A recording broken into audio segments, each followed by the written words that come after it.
인생을 살다 보면 자기 밖에 모르면서 쉽게 화를 내는 사람을 만납니다.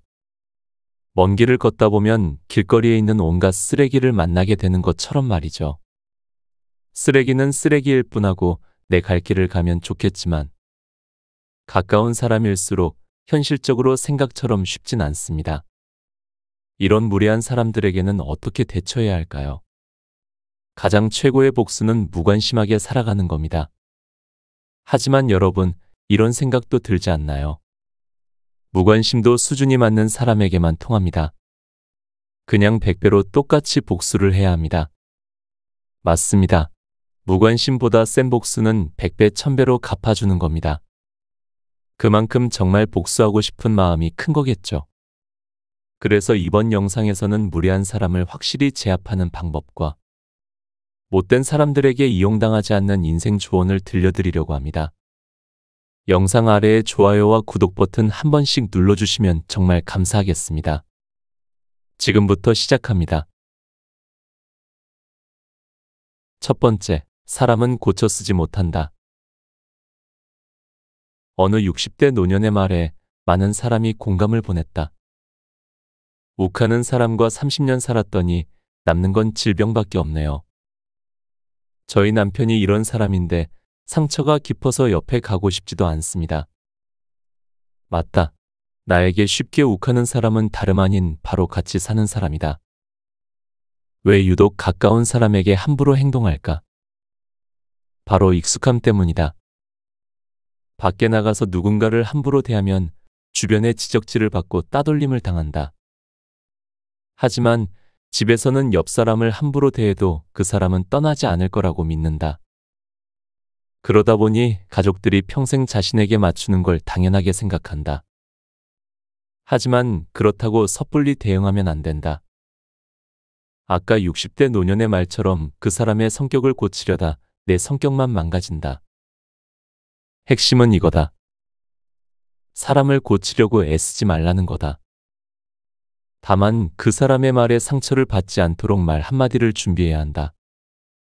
이 사람은 대체 왜 이러는 걸까라는 한마디보다는 이 사람은 원래 그래라는 한마디를 마음에 두는 게 편하다. 실제로 한 60대 중반의 어떤 분은 주택을 위, 아래층으로 구분하여 따로 살고 있다. 잠시라도 떨어져 있다 보면 마음이 편해지고 즐거워진다고 말한다. 화 잘 내는 사람은 답이 없다. 그 사람을 고쳐 쓰려 하지 말고 내 마음을 편하게 하는 것에 중심을 두자. 두 번째, 무례한 사람에게는 강하게 말해야 한다. 내가 아니라고 생각되는 부분에서는 단호하게 아니라고 말할 수 있는 용기가 있어야 한다. 이것도 못 해줘? 이건 해줘야지라고. 무의식 중에 나를 조종하려 하는 못된 사람들에게는 서로의 관계가 무너지거나 어색해질 가능성이 있더라도 자신을 지키기 위해 강하게 나가야 한다. 아, 그치, 얼른 해줄게. 미안해가 아니라 그 부분을 왜 당연하게 생각하는 건지 궁금한데 말해줄래? 내가 왜 그걸 해줘야 하는 거야 라는 식으로 강하게 나갈 필요가 있다. 여기서 그냥 해달라고 떼를 쓰는 사람이면 그냥 과감하게 손절하면 되고 내가 너무 익숙하게 생각했었네. 미안이라고 하는 사람이라면 대화를 하며 잘 풀어가면 된다. 명심하자. 삶의 주도권은 나에게 있다. 절대 못된 사람들에게 그 주도권을 내주지 말자. 세 번째, 상대의 막말을 그냥 흘려보내지 마라. 최악의 인간들은 충고를 가장한 예의 없는 비난을 스스럼없이 한다. 너 살 좀 빼. 진짜 돼지 같아. 내가 걱정돼서 하는 말이야. 애매하게 걱정을 해준다라는 식으로 마무리를 하며 얌체같이 빠져나갈 구멍을 만든다. 이런 식의 막말을 흘려보낸다면 상대는 당신을 계속해서 호구로 보고 정신력을 빼앗아 갈 것이다. 그때는 단호하게 대처하는 태도가 필요하다.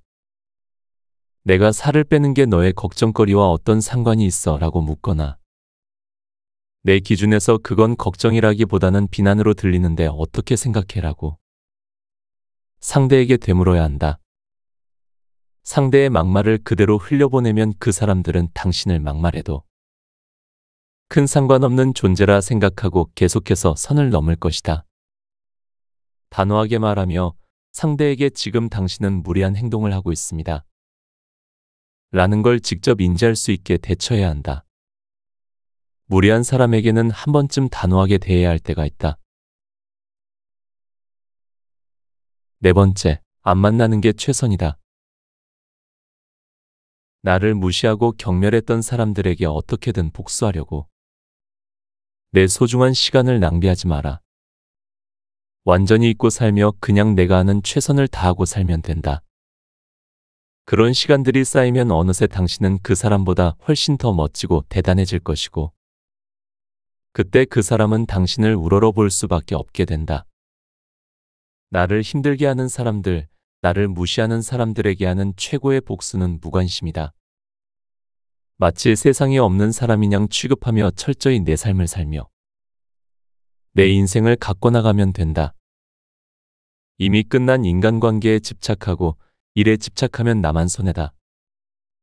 시간이 지나고 나면 아무 감흥도 없다. 불필요한 문제에 우리의 인생을 소비하지 말자. 인생은 짧고 시간은 유한하다. 당한 만큼 갚아주려고 노력하다가 나에게 온 천금과 같은 기회를 놓치는 우를 범할 수 있다. 나는 이럴 때마다 독수리 이야기를 떠올린다. 독수리를 유일하게 괴롭히는 새는 까마귀다. 그때 독수리의 대처 방법은 정말 놀랍다. 까마귀를 직접 상대하지 않는다. 그저 더 높이 하늘로 올라간다. 그러면 까마귀는 높은 곳에서 숨을 쉬지 못하고 기절하고 떨어진다. 독수리는 알고 있다. 굳이 상대하지 않고 나의 상태를 높이면 상대는 나가 떨어진다는 것을. 다섯 번째, 그냥 똥 밟았다 생각하자. 자신이 믿는 세상이 무조건적으로 진리라고 생각하는 사람들을 설득하기 위해 열 올릴 필요가 없다. 이 사람들에게는 사실이 중요하지 않다. 본인이 생각했을 때 지구가 평평한 거면 지구는 평평해야만 한다. 지구가 둥글다는 사실을 논리적으로 아무리 설명해 줘봤자 아니야, 지구는 평평해 라고 앵무새처럼 같은 말을 반복할 사람들이다. 이런 사람들을 설득하기 위해 내 에너지를 소비할 필요 없다. 아, 그렇게 생각하는구나 하고 말면 그만이다. 그 자리에서만 열심히 듣는 척하고 다음부터는 굳이 만날 필요도 없다. 사람은 쉽게 변하지 않는다. 나를 괴롭혔거나 욕했던 애들은 나중에 다 인과응보로 돌려받는다. 다시 말하지만 똥은 굳이 들추는 것이 아니다. 여섯 번째, 내 기분을 열심히 살펴라. 다른 사람이 무언가 부탁할 때 내 기분이 어떤지 잘 살필 필요가 있다. 뭔가 찝찝하거나 기분이 안 좋으면 그건 다 이유가 있다. 도와줄 때는 기분이 보람찬 게 당연하고 도움에는 보답이 따라오는 게 당연한 것이다. 하지만 그 당연한 것을 지키지 않는 사람들이 꽤 많다. 나의 도움에 감사함을 느끼고 표현하기는커녕 응당해줘야 하는 것처럼 여기는 사람들. 오히려 더 안 해줘서 섭섭해하는 기본 예의도 없는 사람들이 있다. 반드시 기억하자. 누군가를 호의로 도와줬지만 그 호의를 당연하게 여기고 돌아오는 것도 없어 기분이 좋지 않고 애매하다면 그런 사람들은 반드시 멀리할 필요가 있다. 계속 이용당하고 휘둘리면 나만 호구된다. 명심하자. 나만 배려하다가 나만 호구된다. 일곱 번째, 모든 부정적인 사람에게 구제했으며 시간 낭비하지 마라. 뭐만 하면 아닌데 그게 왜 그렇게 되는 건데 반대 경우도 고려해 봐야지라며 끊임없이 반박하고 태클하는 사람들이 있다. 그런 사람들에게 짜증을 내며 재반박을 한다고 하더라도 그 사람들은 다시 반박을 할 것이다.